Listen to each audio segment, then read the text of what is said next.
حب، اكره، اقبل، صور، احلم وسط الضلمه بنور، اوعى تخاف من انسان زيك، اوعى تبات بجناح مكسور. ومع شاعرنا مرة أخرى الشاعر الكبير جمال علي الشاعر.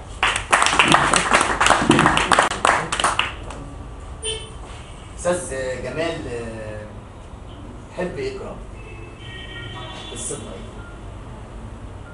هي كلمات بتتكلم عن الحماسة ودفع الشباب لان هو ما يخافش من اي حاجة، يقول كل اللي عنده.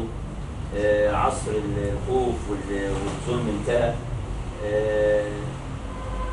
يطلع اللي عنده ما يخافش خلاص. وحضرتك كتبتها وحطيتها في الدنيا؟ والله انا كتبناها وعملناها وغنيناها في ايام الثوره في ميدان سعد زغلول، والناس اتجوت معانا وكانوا بيغنوا معانا وكان لها رد فعل جامد جدا في سعد زغلول. يعني حضرتك كشاعر شاركت مع الثوره برضه بقلمك وكلماتك؟ طبعا.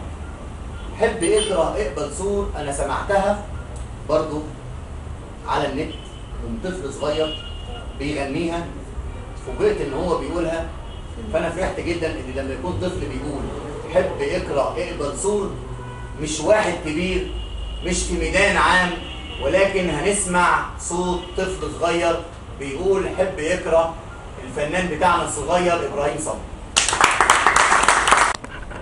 حب اقرا اقبل صور، احلم وسط الضلمه بنور، اوعى تخاف من انسان زيك، اوعى تبات بجناح مكسور، دور حبك يبقى جناين، يبقى مزارع، يبقى مداين، دور حبك يبقى جناين، يبقى مزارع، يبقى مداين، خلي ايمانك سيف على والمغرور، خلي ايمانك سيف على الخاين، سيف على الظالم والمغرور، حب اقرا اقبل صور، حب اقرا اقبل صور، حب اقرا اقبل صور.